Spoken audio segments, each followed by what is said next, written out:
Pirate kings, pirate queens, and non-binary monarchs of the sea, what's going on? I am done with OP03. Emotionally and physically, I've got no more big tournaments. If I go to locals, I'm just playing some wacky decks. This will hopefully be coming out right after the Pasadena Regionals, and I believe that is the final big tournament of this format. So, with that being said, I've got my eyes on set 4. That's going to be coming out on September 22nd, so we've got a little under a month to prep for that. And I've been pouring through that Japanese data. I've been on One Piece top decks like it's my job. I made a big old spreadsheet. We're going to get in some data here. Talk about the best decks of set 4 from Japan, and take a look at some average winning deck lists there. Set 4 was released in Japan on May 27th, and instead of the usual 8 leaders that we got in sets 1, 2, and 3, Set 4 gave us 6 leaders, all of which are multicolor.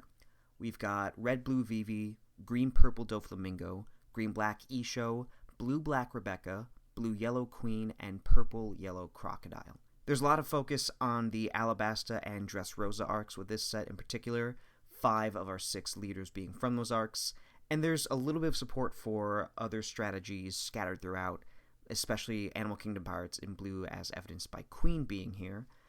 The colors basically break up to red being the Straw Hats and allied Alabasta characters, green being the Don Quixote family. Again, blue is mostly Animal Kingdom Pirates, but there are a couple of East Blue characters to support Nami.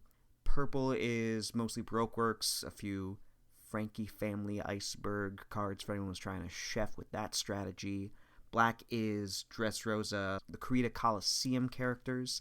And then yellow is a combination of more Big Mom Pirate support and some yellow Land of Wano cards to, I guess, work with that Yamato starter deck. But again, they're all usable together.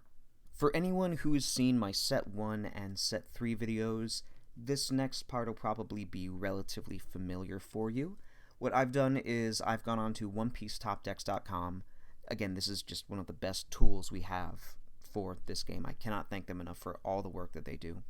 And I looked at their Set 4 data, all the lists up until the 3 Captain Star deck came out. We're not going to be getting that until, I believe, November 11th, so about halfway between Set 4 and Set 5. So that information is not really going to do us much good for the very start of this format. Once I had all those lists, I put them into a gigantic spreadsheet and took a look at which leaders were seeing the most success and what constitutes an average winning deck list. Now, for anyone who did see those first couple videos, there is a significant change to my methodology here. Instead of just counting the number of reported wins a leader got, I'm assigning points to each list based on the kind of tournament that it won.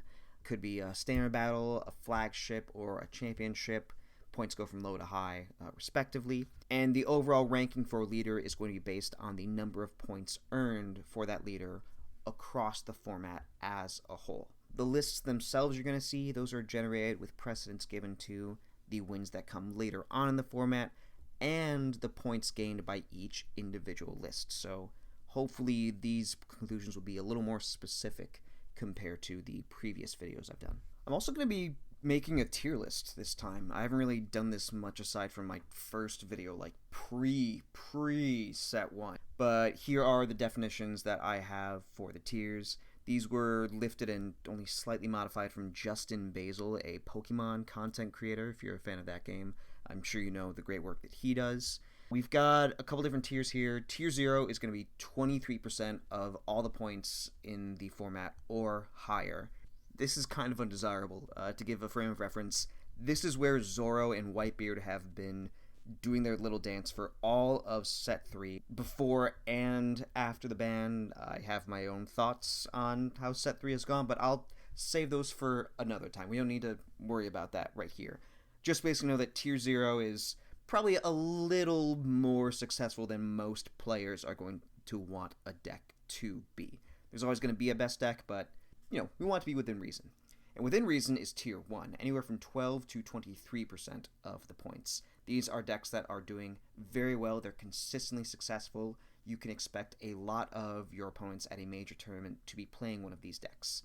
Tier 2 will be any leader that is taking 6 to 12% of the points across this format.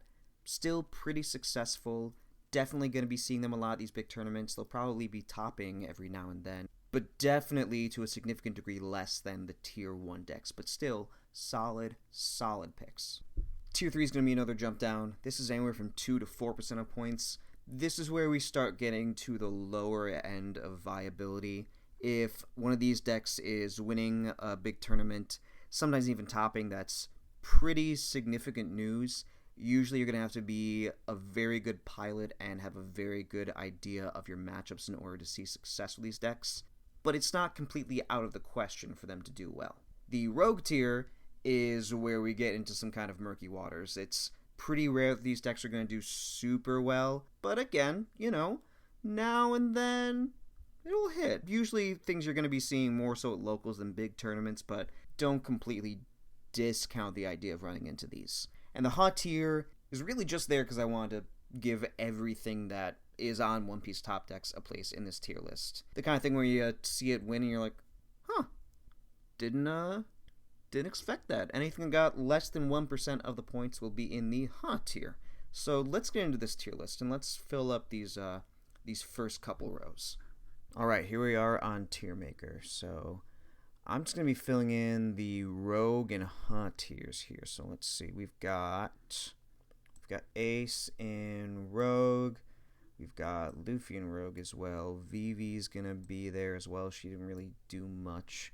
My guy Blue Croc, you hate to see it. And you also hate to see the other Croc in Rogue as well. Again, they're cool. Maybe we'll see. They got a couple wins here and there. Just not as many as some of us would like. Got Yamato there. We got the Dofster there. Although Dofi has been doing better in the English formats than he has in Japan these past couple sets. So something could happen. I think in set 2 is because people realized that the Jinbei promo was good. Set 3, probably just the bands making Newgate and Zoro a better matchup, but who knows? Still a good deck. And then Kuro. And again, Kuro did a bit better over here. I think after Will to Win's build, ended up seeing success. We saw more of it. It hasn't really topped again, so that may have just been a one-off thing. We'll see. And then we get into the hot tier, and we're going to see a lot of homies getting there. We got Zephyr in hot. We got Ivankov in hot. We got Isho in the hot tier. We got where'd you go, old Schmokey in the hot tier. Gonna see a bunch of purple. We got Magellan, Kaido, my boy, and King, who I really want to play with these purple straw hats in set 5, but for now he is still in the hot tier and he'll probably stay there if we're being honest here. We've got Arlong in Ha. We got Sanji in Ha. We got Blurple Crocodile. We've got come on. We got Odin in Ha. We've got that Star Deck Black Luffy in Ha. We've got my boy Garp in Ha. We've also got Blurple Kaido in Ha. So everything else we're seeing here, Kid, Zoro, Red Green Luffy, Red Green Law, Uta, Shanks, Sakazuki, Newgate, Kinemon, Linlin, Blue Nami, Iceberg, Lucci, Yellow Black Linlin, Katakuri, Green Purple Dofi, Rebecca, and Queen. Everything else has been unreleased. All those are going to be either in one of the first 3 tiers, or tier 0, please not tier 0, or they just didn't do anything. So let's get into tier 3. At the bottom of tier 3, we've got one of my personal favorite decks, Nami. I said I was going to play her all through set 3, played her for a bit, then I just bounced all over like I normally do. There's not a whole lot that's going to be changing from set 3. The event build is still the most popular and most successful way to play Nami, and nearly all of the success came either at the very beginning or the very end of this format. Specifically, it had 2 flagship wins at the very end that are highly influential on this list in particular, with a couple things taken from us in those earlier lists as well. One of the big changes that came at the end was running more 2K counters, in this case specifically Mihawk. Sometimes you could put it on board and use that draw to discard 2 to just get that little bit deeper into the deck, because it really does capitalize at the end there. Haven't played this list myself, but that seems like a possible move you could make. Apis is going to be the big card from set 4 that saw play here. Basically, she is a searcher for East blue cards, but you do have to discard 2 cards in your hand when you play her. Now, this could open you up to your Love Beam plays to keep going further into the deck, so that may not be a bad thing. And she's a 2k counter, in addition to the Mihawk there, so even more defense. Basically, she's going to do what Buggy did for you in set 3, get you more cards, in this case get you access to those big counter events, your Zeph, your Kaya, and the Sanji's Pilaf as well, and let you stack the bottom of the deck as well. If you can put a Pilaf in those last 5 cards, you're feeling pretty good about that. Now, as far as the event cards we have in here, the one from set 3 that saw the biggest decline is Deathwink.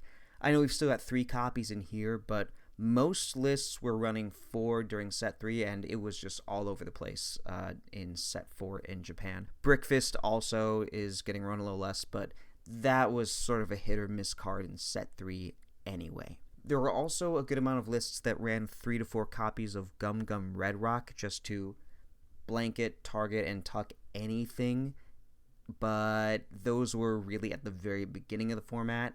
Those flagship winning lists at the end didn't play it at all, so it did not make it into this list right here.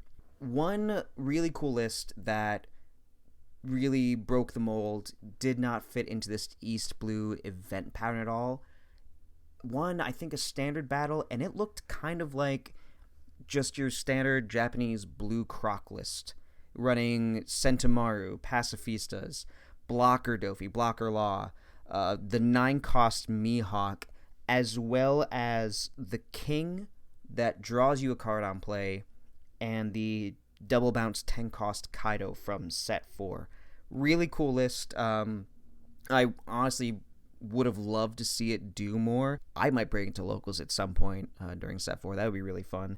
That deck is more stall than wall, like the East Blue events are. But that is Nami, still rogue here. And from what I'm seeing with Starter Deck 10, I think she just gets better for the tail end of set 4 once that comes out. So here's hoping, because I am still a Nami truther. Next in the Rogue tier, we've got another deck that I really enjoyed playing during set 3, Yellow Linlin. So Linlin's still going to be running the best Big Mom Pirates cards we had from set 3, and then adding the best cards in yellow we had during set 4.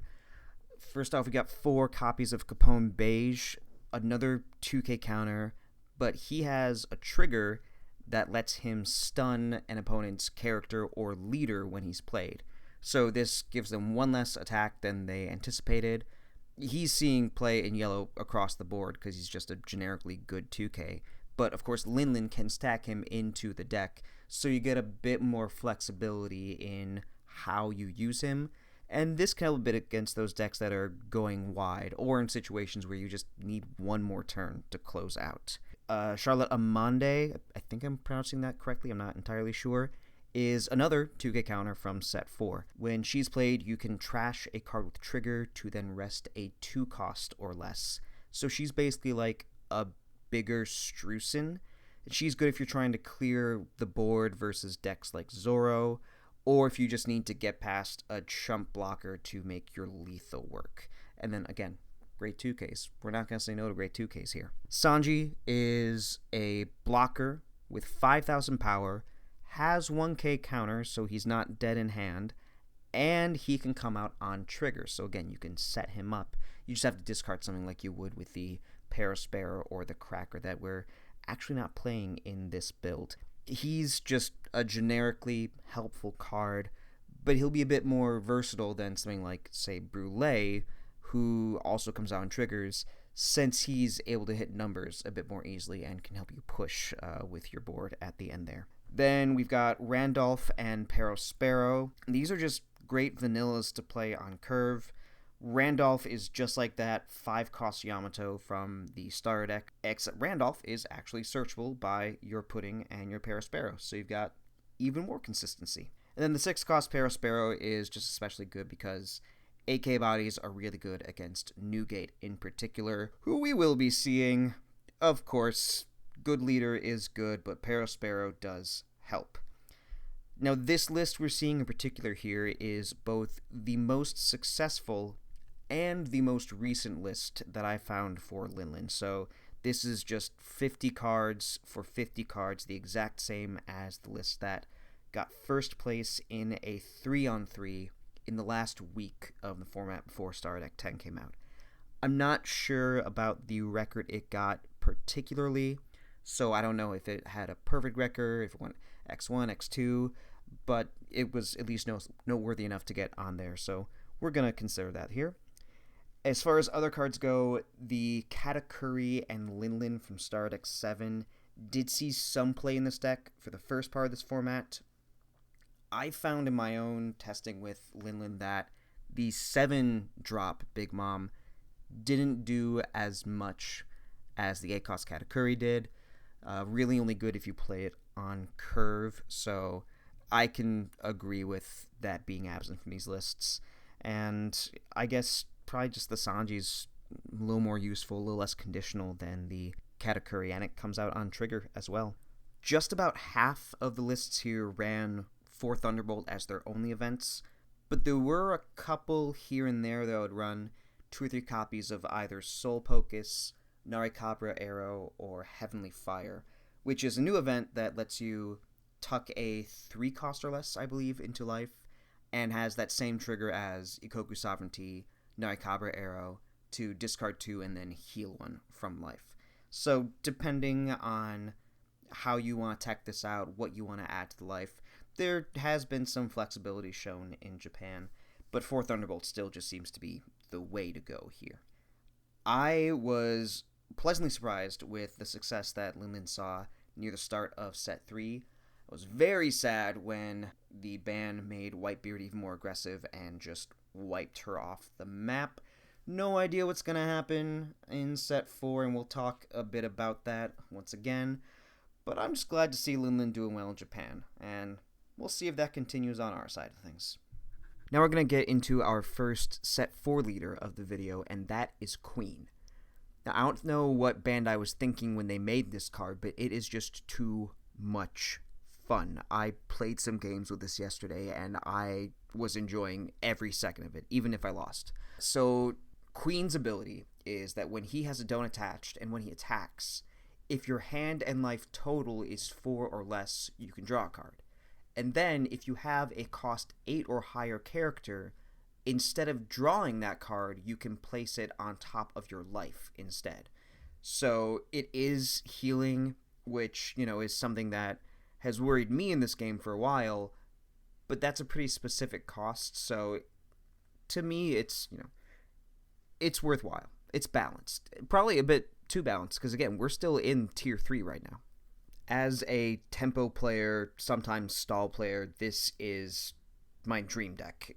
You're just playing a bunch of blockers to stay alive while your hand and or your life get low, and then slamming a bunch of huge bodies to take the board and just overwhelm your opponent with the sheer pressure while they're still trying to finish you off. Ideally. Doesn't always work, but when it does, it's pretty cool. The big new card here is the 9-cost Yamato. It's a 9k body, and on play, he can KO something whose cost is less than or equal to the total of both players' life.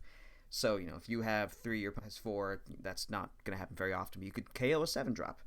And then, if you play this while you're at 1 life or less, you get to heal 1. And this card was a bit more popular than Mihawk, which is still a great 9k body to tuck something 7 or less, because, you're not always going to be able to hit that with Yamato. But this deck has a lot of board control, tucking options with 3000 Worlds and Red Rock. Plays Doflamingo, Perona to fix your hand, and then Sogeking can also help with the hand fixing, and it can give you a bit of a stall by bouncing something. It's not going to fulfill that condition of Queen's ability because he's a 7-drop, but he can be good to play in those, mid-game turns. Now, Queen got a bunch of standard battle wins in the first couple days of Set 4, and then I don't want to say banished, but really just showed up here and there. Then he managed to get second place in the Hiroshima Championship and then another flagship. I think he got second there too. So he was able to get some pretty high profile wins, just not as few and far between as some of the other decks we're going to be seeing here. Some of those earlier lists were playing the Set 4 ulti, which lets you tuck a 2-cost or lower character with a don't attach when attacking, as well as Dragon Twister, which is a 2-cost 4k counter event that also lets you tuck a 1-drop when it's played. When those declined in popularity, we also saw that Star Deck 3 Hancock that comes out on a trigger and is a blocker, as well as Soga King coming to sort of take their place. There were also a couple lists that were trying to run that Ice Oni and Playgrounds package that Queen was sort of designed for, but they were really just in those first couple days, including one that just went all in with the Animal Kingdom Pirates. But most of them ended up looking like the one you're going to see here with the Yamato, the Mihawk, the big tucking options, including Red Rock. I didn't even talk about Red Rock, really. It's the card I've been most excited for out of this entire set. Just remove anything for 6 stone. That's a fair price. I love that. Of the new decks that I've been playing, this is the most fun. I love playing it. I don't know what that says about me. It might not be good, but I'm just going to be honest with you. If you want to bring something wacky, play Queen. Great times. And now we're going to finish off Tier 3 with Bobbert Gucci, Mr. Lucci. He didn't get as many wins individually as some of these other decks that we've been talking about lately, but the wins it did get were pretty solid and decent achievements. He got a couple tops each at some flagships and some championships, which is probably a bit more achievement-wise than Lin Lin and Queen and Nami like we've been talking about here, or at least nearly the same level. There have really been 2 distinct builds of Lucci, just like in Set 3. There's the Marine build, which you're looking at here, which will probably be a bit familiar, and what I'm going to call the CP Rosa build. Now, the Marine build here, this is lifted from the winner of the Thailand Championship. It's got some pretty standard Marine good stuff cards, but 0 Cypher Pull cards aside from Fukuro, whereas I think a lot of the Marine Cypher Pull builds would play Khalifa, and, relatively often they play the Bluno as well. This almost looks like a smoker list to me, personally. I know there have been some wackier, really cool smoker lists in Set 3. But anyway, that 1 2-drop Garp, very cool. There were a few others that played 4 of that 2-drop Garp, and 4 of the 5 Gauss Garp. That's even cooler. There are also 2 new generically good black cards from this set. Bartolomeo is a 2k counter, and he's a chump blocker. So what's not to like about a card that's that versatile? And Sabo is another blocker. He has 6k power, and he protects all of your characters for a turn, and he cycles. You draw 2, trash 2, so black can always use more consistency, and he's going to give that to them. Probably the best black card in the set, and I think it's probably within my top 5 cards of the set overall. We've also got this CP Rosa, Cypher Pull Dress Rosa build that I'm going to show now. Basically, you can use Air Door to cheat out all your Cypher Pull cards like you would before, but it also has the 7-cost Luffy, Gum Gum King Kong Gun, and Thunder Sword for some really big swings and some extra deletion. I'm not going to go too much into those new cards right here. I'm going to save them for the start of Tier 2 with Rebecca. Now, I think that Rebecca is a great example of Black's control aspects as well as its combo aspects as well. This list you're going to see here in particular is almost solely made up of Set 4 cards, aside from those couple copies of 3000 Worlds. And in Tier 2, we're going to start getting a more diverse set of influences for these lists. Rebecca had multiple championship tops and wins in the last month of the format, so we've got a couple of really successful, pretty late game decks to draw upon for this one. Now, Rebecca has insane control potential, and like I said before, she's really combo heavy, which is going to make her a bit harder to play. A couple things to keep in mind with her is that you definitely want to mill cards. You want to fill up your discard because some of these cards get better when you have 15 in your discard, and even though Rebecca can't attack, you can rest her with other cards to get the most of their effects. And she does have an effect where you can rest one Doan if your hand has 6 cards or less, look at the top 2, take a Dressrosa card, and then trash the other one. And that's a pretty decent opening play. I actually want to go over the stage before the characters. Kurita Coliseum allows your Dressrosa characters to attack characters on the turn they are played. So basically, your Dressrosa characters get rush. They just can't attack your opponent's leaders. They can just attack your opponent's rested characters. So this is a really nice avenue to control the board, and it gives you utility for some of these other effects we're going to go over. Gyatz, for example, is a 2k counter, but if you play him, you can let one of your Dressrosa characters attack your opponent's active characters for a nice combo there. So you can start cleaning their board up as soon as they start to try and establish it, to a degree at least. Then Leo is a 1-cost who lets you rest your leader to KO a 1-cost or less, and then mill 2. So you're filling up the discard, and he is amazing to see versus those Zoro players. That 1-drop Becky right there is basically a brand new for Dressrosa. She lets you search the top 3, take a Dressrosa card, trash the other 2, keeps setting you up, keeps letting you find your power cards. Ideo's a chump blocker. Barto, still great, still a homie. Kyros, this card is nuts in this deck. If he would be KO'd, you can rest your leader or Kurita Coliseum. So if you're playing against Rebecca and you really, really want to get that Kyros off the board, and you want to have something like a 3,000 Worlds to tuck it, you're going to have to basically kill it 3 times to get rid of him. So he's just an amazing sticky attacker that, again, gives you more utility. Also, on play, he lets you KO a 1-cost and mill 1, so smaller version of Leo's effect, but you can actually hit 5,000 with him without any Doan investment. Now, Orlumbus is going to enable a lot of our combo potential here. He lets you reduce a character's cost by 4 and mill 2 for the price of KOing one of your Dressrosa characters. So you could just get rid of one of your smaller characters, maybe a Gyatz you played, maybe a Rebecca that you put some Doan on, or even just used to search something, maybe even the Orlumbus. Or you can target that Kyros we just went over, and then instead of KOing the Kyros, you just rest your stage or your leader. You can potentially even do that twice in a row if you have 2 Orlumbus on field and a Kyros, and then you're basically -8ing something for absolutely free. Again, it's not always going to be like that, but that's the potential that this has. Sabo, still a busted card, and then Luffy is the top end of this deck. He's our big finisher. First off, he can attack those active characters, so another great way to clear board. I kept forgetting that part of his ability because I was just so in awe of the fact that he can restand himself if you recycle 7 from your trash back to your deck. And when you do that, you don't even have to attack with him. So you can just attack with him, restand him, and then pass so that your opponent can't attack the Luffy back. And this card is absolutely killer with Barrier. Rad Beam, if you have 15 in trash. No, not Barrier. He's killer with Gum Gum King Kong Gun, which is a 3 Doan card, and lets you give a Dressrosa character an extra 6k. And then if you have 15 in your trash, they get double attack.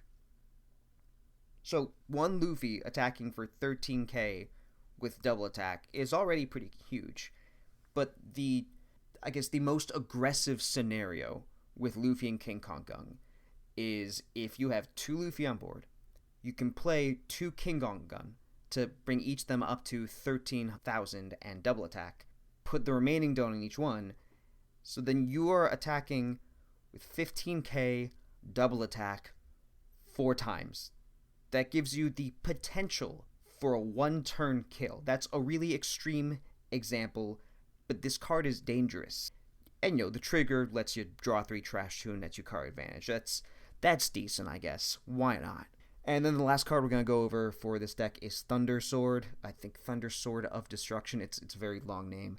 It lets you KO a 4-cost, or if you have 15 in your trash, a 6-cost. It's just Black's version of Jet Pistol.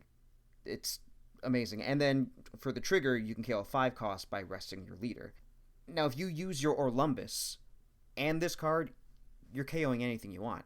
You can KO a 10 cost, potentially.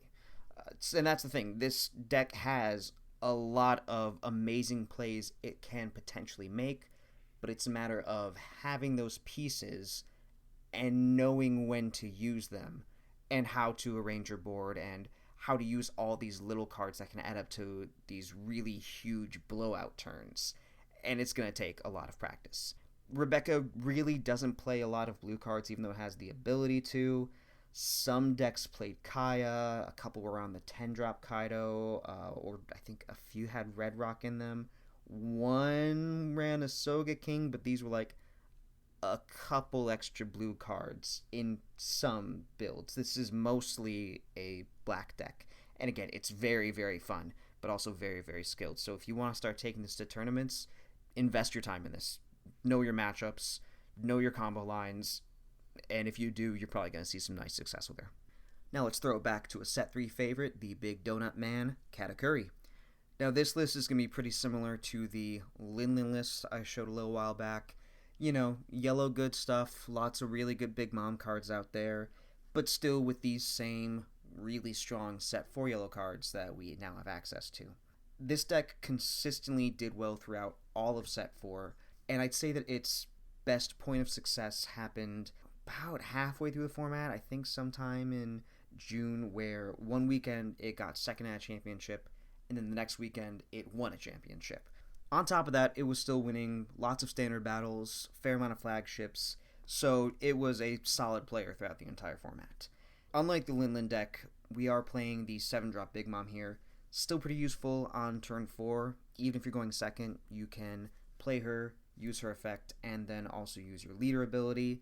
In the mirror, she can kind of help as the first play, and you kind of get in this war of deleting each other's stuff, and usually the player that plays her first is going to actually win that battle.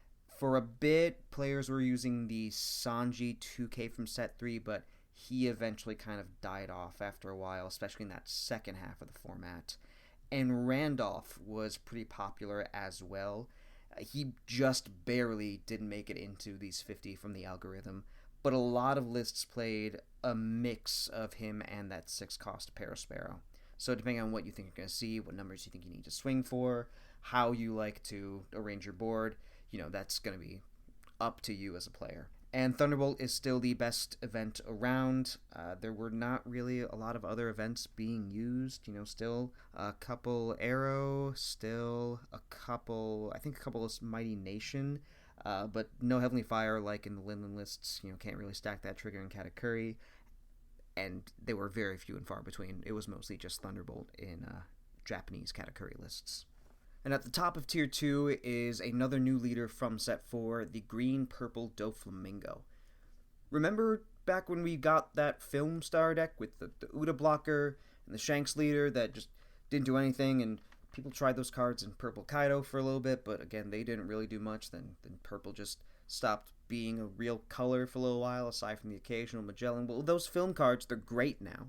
They're wonderful, especially now that you can combine them with the Film Straw Hats from Set 2. This is basically the next evolution of Film Kid. Now, that Don Quixote package in Set 4 that makes up most of the green cards, it's almost non-existent in winning Dofi decks. I think there was one Don Quixote family heavy package that won a standard battle on the first day, and then Diamante popped in here and there. But what you see here, those are really all the Don Quixote family cards you're going to be seeing in these winning Dofi lists. I know that the Film Starter came out a while ago, so a lot of people watching will already know about those cards, but I'm just going to touch on them real quick because they haven't really seen much competitive presence until now. Buena Fiesta is not just a 2K, but is also a searcher for your film type cards, so he's very versatile. Sugar from Set 4 has a crazy effect. On play, you can rest a 4-cost, so basically the same effect as Izo, and then on your opponent's turn, when they play a character, you can rest one of theirs and her. So she's a really good stun card, but the thing to keep in mind, and this is something I found out when I was playing Dofi on Sim and looked at the rulings, this is mandatory.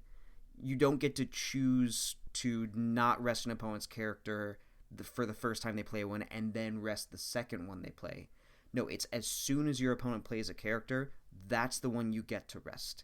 And even if you say, I'm not going to rest it, Sugar still gets rested. So she becomes very vulnerable. So she might not be the best card to play super early, but once you have a board that can protect her, she can be a really good way to stun your opponent, keep them at bay. The Film Strata package is probably pretty familiar. Nami can search both colors. Luffy and Brook can play both the colors, so really good ways to keep this deck consistent, cheat out a bunch of bodies just like Film Kid would. Shiki is a searchable 2K, so you can hit him off the Buena Fiesta, hit him off the Nami, and this Uta blocker is finally getting her time. She essentially gives you 2 blocks in one, and Luffy can cheat her out, so she's going to be a great defensive tool for this deck. Now, Guild to Sorrow is a card that took a little bit of time to pick up steam, but his effect to draw 2 is basically free once you hit 10 Doan, and 6K is a great number to hit without any investment. That's wonderful for, some specific reason. I can't really think of why you might want to hit 6K, and I'm going to just choose not to think about that. Doflamingi, he absolutely saves you against huge boards. You can stun 3 of your opponent's attacks. This can be your characters or their leaders. And again, he didn't see much play at first, but about 2 weeks into the format, he was an absolute mainstay. And he's really good for surviving and then closing those games out. If you can chain a bunch of Dofis, your opponent's not going to be doing a ton to you. And your leader ability gives you free 2K events. We play a bunch of events in here. I've played a couple games with this build, and I think 1 or 2 games I break down events, but 13 is pretty standard for these Japanese lists. So, I'm sure with a bigger sample size and, more experience, I'll be able to weave them in a little more deftly. But we've got a nice assortment here. Waterfall's only a 1-cost event that gives you 2K counters, so it doesn't make the most use of your leader ability on its own, but it can be just really great in general to restand characters like your Luffy, your Uta, your Sugar, or any attackers that you want to keep safe during your opponent's turn.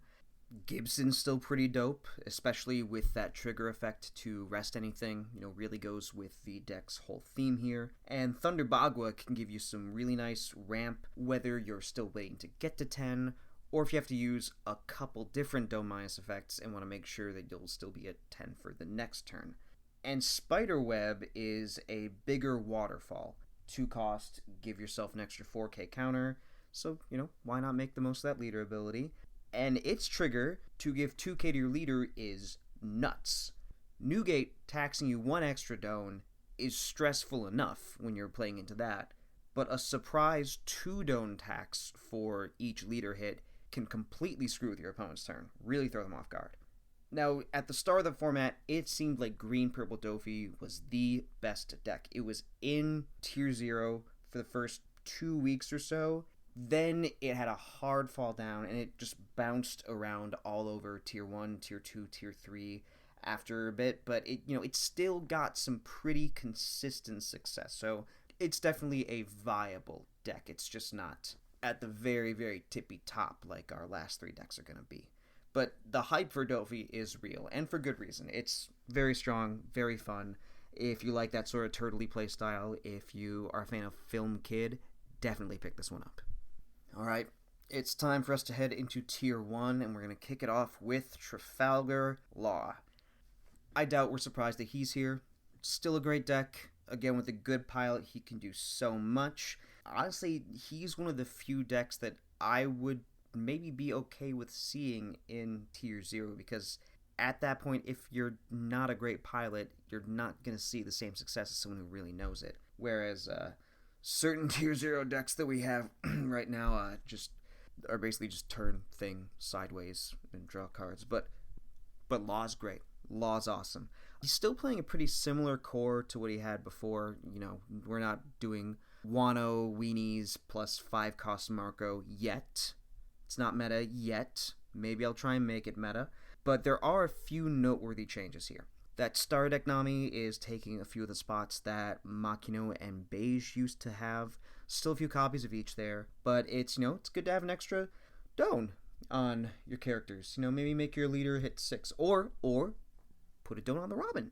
Put a Doan on the Robin. Get rid of your opponent's weenie characters. You can use that ability a little more easily. This deck in set 4 is a little beefier on the 5 costs. We've got a 2-1 split of Hawkins and Star Deck Luffy. Really good for controlling the board and for getting around the blockers. As we've seen before, we have a few new board-centric decks. Some really good blockers that got released in a couple different colors there.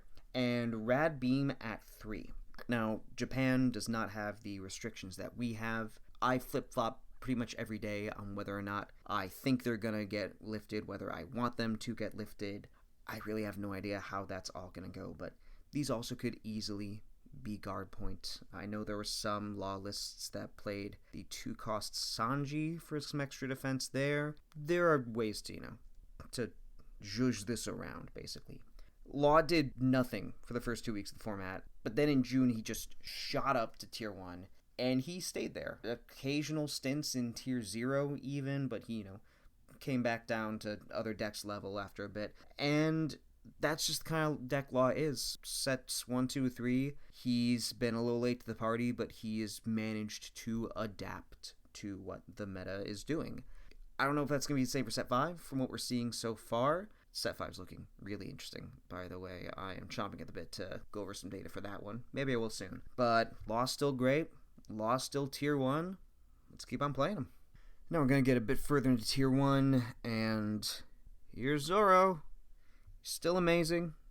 Weenie Rush is still great. I'm still not extremely pleased about it, but I want to stress that even though he's still a great deck, he's not nearly as oppressive as he has been in certain parts of the Set 3, Set 3.5 metagame that we've had over here in the English-speaking countries. Tier 1 and Tier 0, totally different. I'm fine with him being here.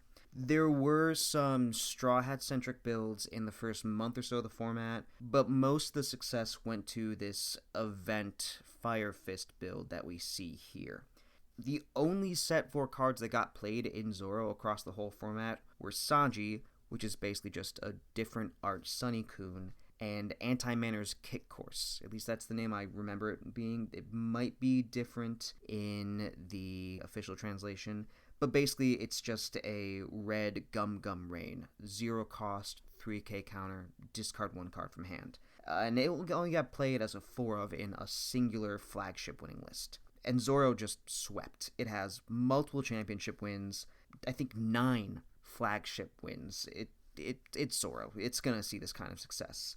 And again, Tier 1, that's still okay. I can work with that. There's gonna be a best deck. There's gonna be really good decks. As long as it's not completely pushing everything else out of the metagame, that's fine.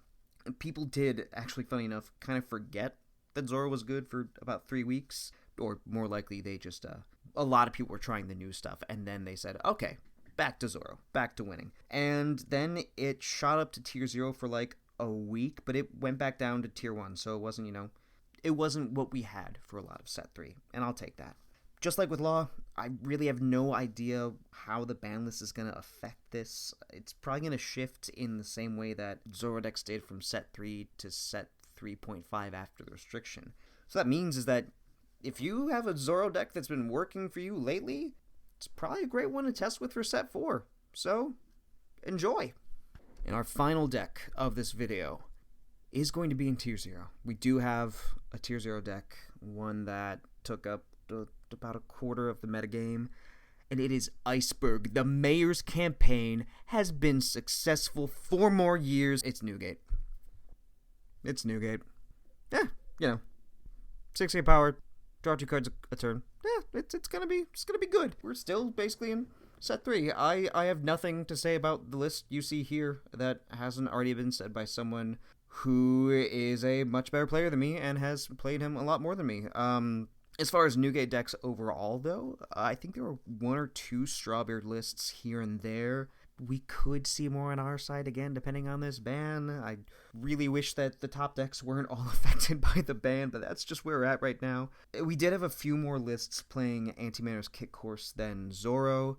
It fits in with Newgate's strategy, counter out with a bunch of events. But those are really just all the beginning of the format, so Again, I think that was just people testing it out, then going back to what's tried and true. There were a fair amount of Yasop here and there, not enough to be in these 50, but there were some 6-cost AK truthers out there. So if that's your vibe, play promo Yasop. And I do want to give context. It's very fun to complain about Newgate. At least it is for me. But him being in Tier 0 this Tier 0 isn't even the same as the Tier 0 we've had in Set 3. Newgate was just on the cusp of it. The somewhat arbitrary cutoff I have is 23%. Newgate, over the course of the format, I think took 24.5% of the wins, somewhere around there. So it's as weak or as non-oppressive as a Tier 0 deck can be. Is that what I want? No. Is it improvement? Yes. This is very similar to Zoro, where people weren't doing much with him the first week. And again, Green Purple Dofi was the top deck there. I thought Red was dead. Awesome. And then it just shot past Dofi, went to Tier 0, and then to what I'm going to call Super Tier 0, or Dear Goda Y in the graph you're going to see in a bit, for a long while. But there were some significant ups and downs there. There were some weeks where he just wasn't really doing anything, which is, again, an improvement. And I'll take progress at this point. I don't know, maybe that's just me being worn down by the Red Menace, but this game's in its first year. Most trading card games barely have 2 or 3 viable decks at first. So the amount of diversity we've seen in this meta from the very beginning is actually pretty impressive for a card game. And as the card pool gets bigger, maybe you get a rotation. I know we have these block numbers. I'm not sure how things work with previous precedents Bandai has set, but all things considered, we're in a decent place with it. I'm going to finish up with this graph of the meta here, and just like in my previous videos, each line, each curve is each deck's share of the points with a rolling 7-day average. And again, while Tier 0 is something that I find undesirable, the other good thing about Set 4 compared to English Set 3 and 3.5 is that Tier 0 has a bunch of decks going in and out, and less time with something in that Dear Goda Y tier, whereas Newgate and Zoro have just been either both Tier 0 or one was 0 and one Super Tier 0 for the whole time. So the cool thing about Set 4 is that we've got more viable decks. It's going to be a more interesting format. And this is the moment I've been waiting for about 3 months. So I am proxying up my decks. I'm going to play Set 4 any chance I get. If you made it to the end of this video, thank you so much. I really love making these spreadsheets. Really love talking about the data I find. Really love exploring a new format.